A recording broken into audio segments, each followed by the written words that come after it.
बिस्मिल्लाहिर्रहमानिर्रहीम जी। हम 1.1 एक्सरसाइज का पहला क्वेश्चन कर चुके थे। अब दूसरा क्वेश्चन है। दूसरे क्वेश्चन में वो चीज जो बता रहा है समझने की जरूरत है। वो बार बार सवाल को मुख्तलिफ तरीकों से रिपीट करेगा। हल एक ही तरीके से होंगे जैसे आज हम हल करने जा रहे हैं। लिखा हुआ है separate real and imaginary part, या वो लिख दे right in the form of A plus B iota, या सिंपल लिख दे सिंप्लीफाई। इन तीनों में से कोई एक चीज लिखे, सवाल इसी तरीके से ही हल होना है जिस तरीके से हम हल करने जा रहे हैं।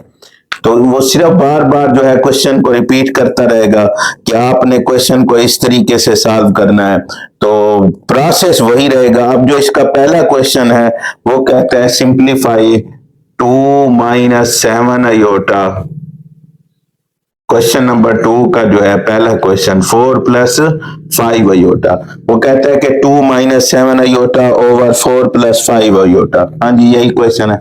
इसको जो है रियल एंड इमेजिनरी पार्ट इसके अलग करें, या वो लिखता write in the form of A plus B iota. ये तीनों सवालों की सूरतों में ये ऐसे ही हल होना है। अब इस पर जो इस सवाल के अंदर जो सबसे अहम बात है याद रखने वाली है कॉम्प्लेक्स नंबर की, वो ये है कि अगर डिनोमिनेटर में अयोटा मौजूद होगा तो हमें अयोटा को खत्म करना है, चाहे वो हमसे कहे या ना कहे। अब इस अयोटा को जो डिनोमिनेटर में मौजूद है, यानी कि जो बच्चे उर्दू मीडियम के थे, जो बट्टे के नीचे मौजूद है, अगर अयोटा मौजूद है तो उसे हम कैसे खत्म करेंगे? वो आपसे कहे या ना कहे, आपने खत्म करना है। हाँ जी, कैसे खत्म करेंगे? ऊपर वाली वैल्यू वैसे की वैसे 2 माइनस 7 अयोटा, और जो नीचे वैल्यू मौजूद है ये है 4 प्लस 5 अयोटा। हमने इसका कांजुगेट लेना है। अब कांजुगेट क्या है? कांजुगेट ये है कि पहली जो रियल पार्ट है बगैर अयोटा वाली वैल्यू है वो वैसे की वैसे होगी, और दूसरी जो अयोटा वाली वैल्यू है उसकी अलामत चेंज करनी है।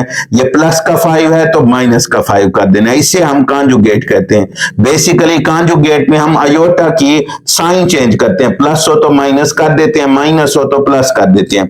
अब 4 प्लस 5 अयोटा था, पहली वैल्यू वैसे की वैसे, दूसरे की साइन चेंज कर दी। इससे आपने मल्टीप्लाई भी करना है और इसी पे आपने डिवाइड भी करना है।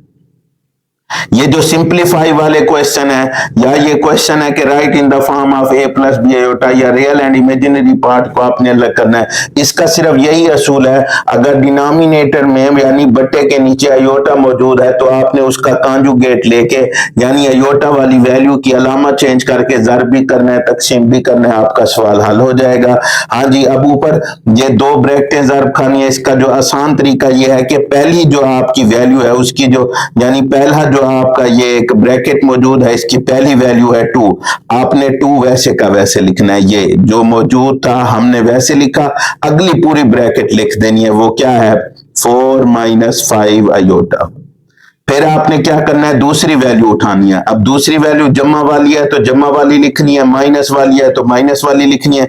ये माइनस 7 अयोटा है तो आप लिखेंगे माइनस 7 अयोटा, और अगली पूरी ब्रैकेट लिखेंगे वो क्या है? 4 माइनस 5 अयोटा। ओवर जी। नीचे देखें, ये a plus B into A minus B. Math का सबसे ज्यादा इस्तेमाल होने वाला जो फार्मूला है वो यही है कि a plus B into A minus B ये किसके बराबर होता है? ये होता है जी a स्क्वायर माइनस ये b स्क्वायर।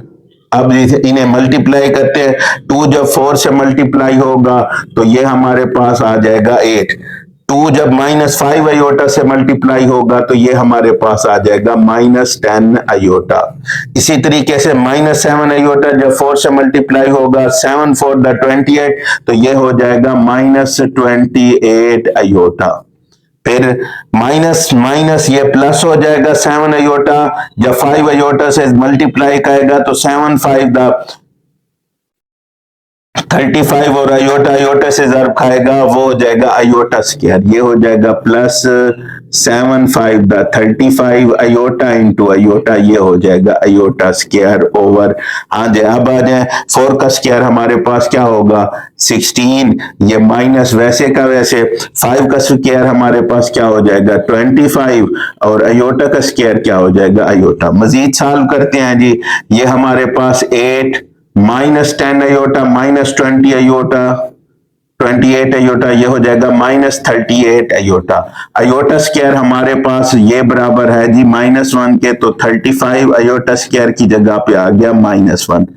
ओवर ये 16, ये -25 और अयोटा स्क्वायर की जगह पे आ गया हमारे पास -1। याद रखिएगा अगर डायरेक्ट करना चाहें तो अयोटा स्क्वायर -1 के बराबर होता है, यानी जिस वैल्यू के साथ अयोटा स्क्वायर हो अगर वो प्लस वाली है तो माइनस की हो जाती है, माइनस वाली है तो प्लस की हो जाती है। आप इसे डायरेक्ट भी कर सकते हैं।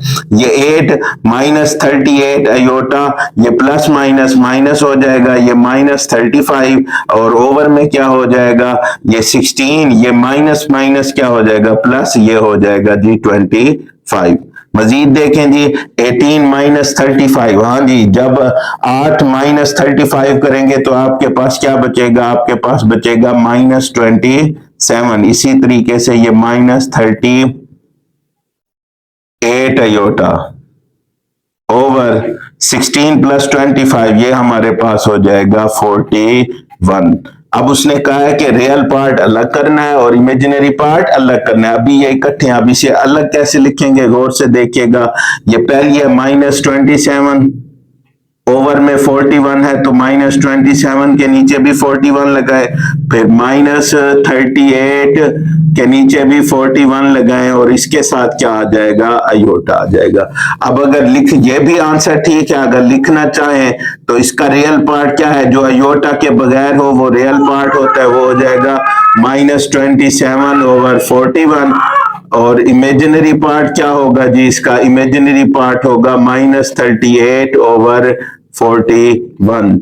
अगर आपको सवाल समझ आता है तो दोस्तों के साथ लाजमी शेयर करें ताकि ज्यादा से ज्यादा स्टूडेंट के लिए मैथ आसान हो सके। शुक्रिया।